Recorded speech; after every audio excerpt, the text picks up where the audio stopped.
Nos encontramos ya en las vísperas de la solemnidad del Corpus Christi y estamos realizando una microserie de 3 meditaciones, consideraciones en torno a la Eucaristía. En la primera, en la anterior, considerábamos cómo la transustanciación significa que lo que antes es únicamente pan, a partir de la consagración es signo de la presencia real de Cristo. Y la sustancia de una cosa es aquello que me dice la razón, que es aquella cosa. No es su composición molecular, no es la materia, no es el color. Veo una silla y digo, he ahí una silla. Luego analizaré si está hecha de madera o de otro material o si tiene este color u otro. Pero lo primero que reconoce la razón, lo que le da sentido a su conjunto, eso es la sustancia. Y cuando veo el pan antes de la consagración, digo, aquí pan, algo destinado a la alimentación. Después de la consagración, en cambio, ahí está vinculado el cuerpo glorioso de Cristo, está localizado ahí. Y aquello entonces ya no es una realidad natural dirigida a la alimentación, con una finalidad también puramente natural, sino que es un signo de la presencia real de Cristo glorioso. Y por tanto, con propiedad ya no se puede llamar pan, sino cuerpo de Cristo. Es decir, ha cambiado de realidad. Eso es lo que se llama transustanciación. Bien, pues la presencia del Señor en la Eucaristía no es una presencia, por tanto, del modo como puedo tener delante un objeto material, una piedra, sino que pertenece más bien al ámbito de la presencia personal y, por tanto, al modo como el amor puede estar presente. Y así, por ejemplo, 2 personas que coinciden estrechamente en un vagón de metro porque está lleno de gente y, sin embargo, no se conocen para nada, aunque físicamente están muy cerca, en realidad, en cuanto a los afectos y al corazón y a la relación personal, pues son desconocidos, no hay ninguna cercanía entre ellos. Y al revés, 2 personas que se quieren mucho, aun cuando físicamente estén muy lejos, en el centro de su corazón, en su alma, sin embargo, el uno está en el otro. Pues algo así, es la presencia del Señor en la Eucaristía después de la consagración. Vamos a asomarnos en esta segunda meditación al momento de comunicación con Cristo eucaristizado más intenso, que es la comunión. Cuando en ese momento de la misa recibimos a Jesús en la comunión y nos retiramos durante unos minutos a hablar con Él. La comunión, por tanto, es una relación de tipo personal, no es algo mecánico. Lo mismo que la consagración no lo es, tampoco la comunión. Hay una presencia de Cristo resucitado en esas especies sacramentales, en lo que era antes simplemente pan. Y cuando recibimos esas especies, tenemos un trato, una relación con Cristo semejante a la que tenían los apóstoles con el Señor en vida mortal. Lo semejante porque es distinta, él tiene un cuerpo glorioso y entonces no. Es, por tanto, una oportunidad de entablar una relación personal de trato, de conocimiento, de amor. ¿Qué hacer en esos momentos? Distinguiría quizá 2 niveles. La comunión tiene una eficacia que la teología denomina ex opere operato por sí misma, con tal de que se reciba con las condiciones mínimas imprescindibles. Sabemos muy bien que para recibir la Eucaristía, en la comunión se necesita, en primer lugar, saber a quién recibimos, que aquello no es un pan común, una limpieza del cuerpo, un ayuno al menos de 1 hora, y sobre todo una limpieza del alma, el tener el alma sin conciencia de pecado mortal. Con estas condiciones mínimas, la comunión es eficaz siempre. Es posible que algunos llevemos muchos años comulgando y, sin embargo, continuamos con pues con muchos defectos, que estemos muy lejos de la santidad. Podríamos muy bien desconfiar de la eficacia de la comunión. Si la comparásemos con una medicina, estamos tomando un medicamento para curarnos de una enfermedad y pasa mucho tiempo y no mejoramos en absoluto o muy poco, haremos bien en desconfiar de esa medicina. Pero aquí no se trata tanto de eso, sino de un medicamento, sino de un alimento. Si en este momento estamos escuchando esta meditación, es muy probablemente porque comulguemos de vez en cuando o con mucha frecuencia. Si estamos aquí ahora mismo, estamos vivos, es con toda seguridad porque hemos comido hoy, ayer, antes de ayer, hace 4 días. Quizá no nos acordemos de lo que comimos estos días pasados, pero con toda seguridad hemos comido, si no, no estaríamos vivos. Y con toda seguridad hemos comulgado, si no, no estaríamos aquí. Es alimento de caminantes, da la energía, da la fuerza para ir adelante, con nuestras debilidades, con nuestros tropiezos, pero esa es la primera dimensión de la comunión. Es algo que con las debidas condiciones siempre es eficaz, al margen de que seamos más piadosos, menos piadosos, que en esos minutos estemos más espesos o más lúcidos. En este sentido, el que Jesús se haya quedado vinculado al pan, que es el elemento básico, nos hace entender cómo no es un lujo la comunión, es una necesidad, hasta el punto de que la Iglesia, como madre que es, ha puesto a los cristianos como obligación el comulgar al menos una vez al año, que no es mucho. Como la madre buena que le dice a su hijo, bueno, al menos comete este trocito, que no quiere, está inapetente, no quiere comer, le dice, al menos tómate esto. Bien, pero hay una segunda dimensión. Aparte de esta eficacia ex opere operato, en la medida en que recibimos al Señor en la comunión con piedad, recibimos una gracia mayor, nos enamoramos más de Cristo. Es decir, que la piedad es la que hace que esa relación personal con Cristo sea más rica y saquemos de esa relación también pues más fruto.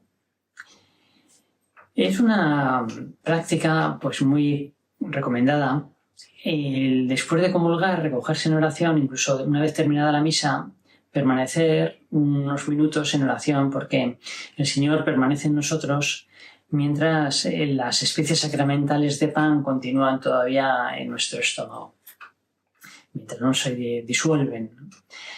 Y por tanto es un momento especialmente privilegiado para orar, para estar con el Señor, para hacer oración, para estar en su presencia.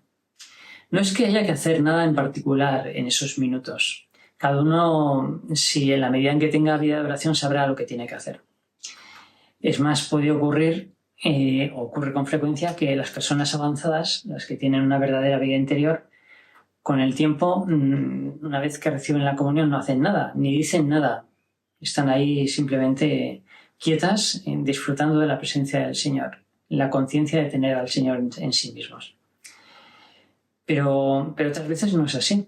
Y para eso pues muchos autores y algunos santos han compuesto oraciones específicas para este momento, que uno puede encontrar en cualquier misal o devocionario. Pero yo voy a sugerir tres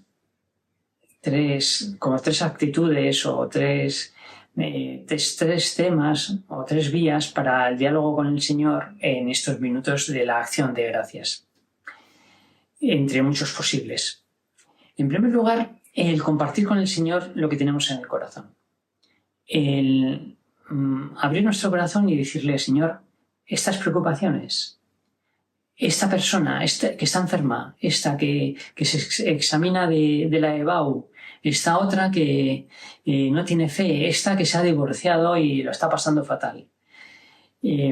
O las cosas buenas, las cosas están funcionando por las que darles las gracias, o las ilusiones, los proyectos. En definitiva, abrir el corazón para que todo lo que llevamos dentro deje de ser solamente nuestro para ser del Señor y nuestro, para compartirlo, para que, aunque Él lo conoce, porque lo sabe todo, sin embargo, por esa confidencia, como haríamos con cualquier amigo íntimo, lo sepa de primera mano, no solo porque es omnisciente, porque lo compartimos con Él, porque queremos compartirlo con Él.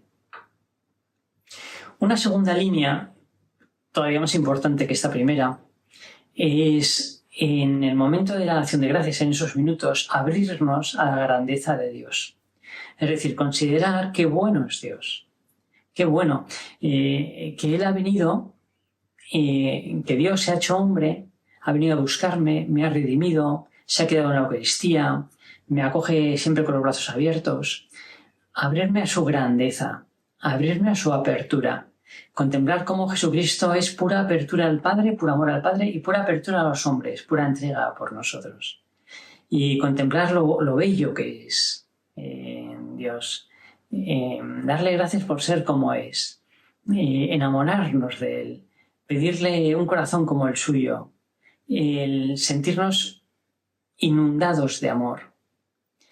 Y esto quizás es lo más importante que podemos hacer. Y una tercera y última sugerencia para estos minutos de acción de gracias es, como consecuencia de la contemplación de la bondad de Dios, es entregarnos a Él. El decirle, yo también, Señor, yo también me pongo en tus manos. Utilízame, úsame para lo que quieras, dispón de mí. Comienza un nuevo día, pues todo para ti. Y quiero ayudarte a corredimir. Ronald Knox, que era pues un gigante pues de la espiritualidad y también de la pedagogía y de la enseñanza, compuso una brevísima oración para uso personal en el momento de la acción de gracias que dice así: Ven, oh Señor, toma posesión de mi corazón como tú quieras, en la medida en que tú lo quieras, cuando tú lo quieras. Ya no lucharé contra la llamada de tu gracia, y el amor hacia las criaturas no me retendrá ni se impondrá a la unión más íntima contigo. Bien, solamente son tres sugerencias entre muchas otras, que como digo, en ocasiones no habrá que hacer nada de esto, ni ninguna otra cosa, sino simplemente estar disfrutando de la cercanía, de la presencia de Cristo en nosotros. ¿Cómo saber que estamos haciendo la acción de gracias, que estamos comulgando con fruto, correctamente, que la estamos aprovechando? Pues es muy sencillo. Es ver si aquella acción de gracias tiene o no tiene alguna eficacia en nuestra vida.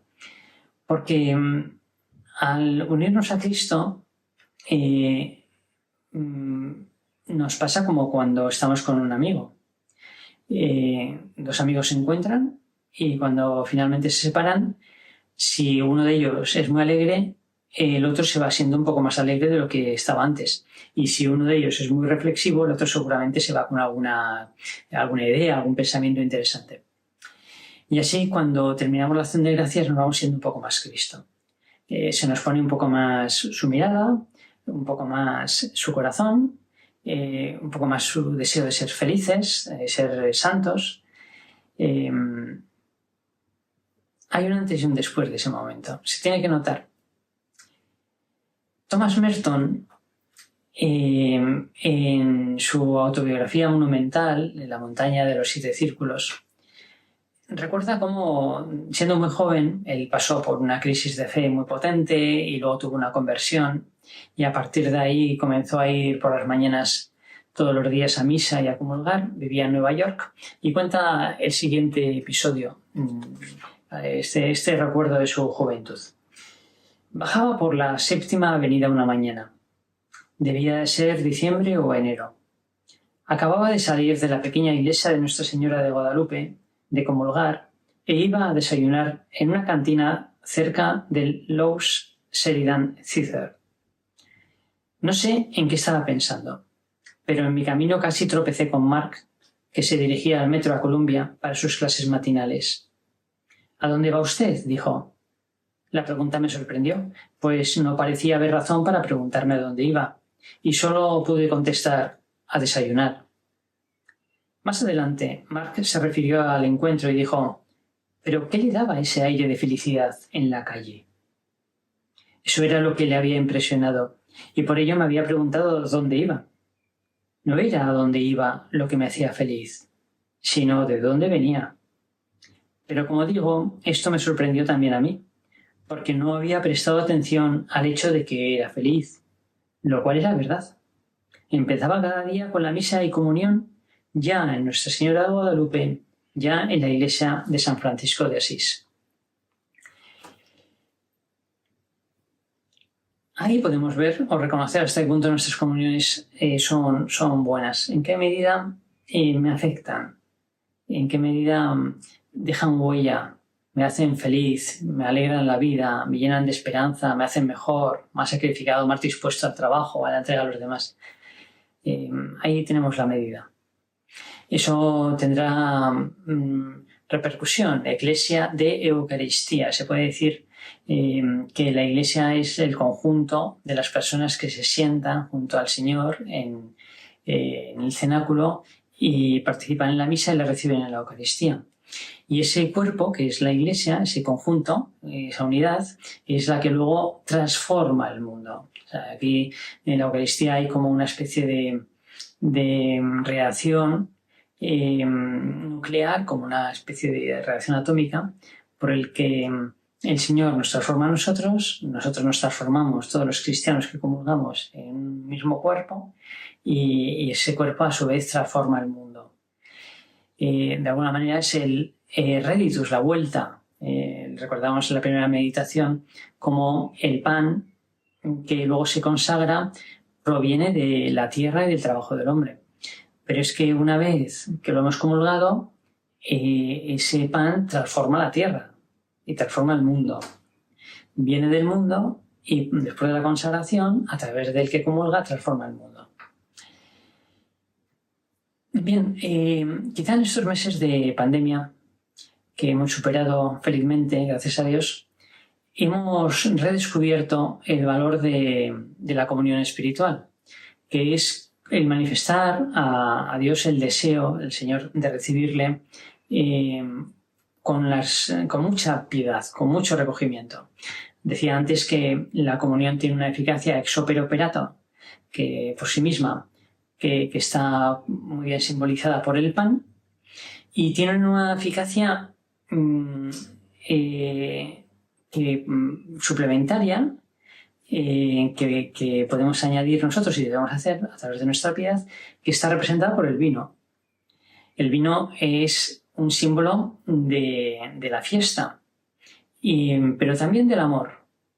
En las bodas hay vino, recordamos Caná, y también de la sangre, del amor hasta la última gota de la sangre. Así que si el pan representa la eficacia ex opere operato, el vino representa la eficacia de la piedad que ponemos de nuestra parte para hacer de aquel encuentro realmente una fiesta de amor.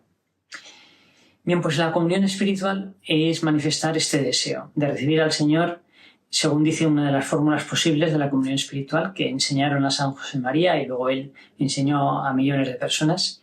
Yo quisiera, Señor, recibiros con aquella pureza, humildad y devoción con que os recibió vuestra Santísima Madre, con el espíritu y fervor de los santos. Esta sencilla oración, en la medida en que se reza de verdad, en que es verdad eso, lo que decimos, en esa medida también recibimos los efectos de una comunión sacramental.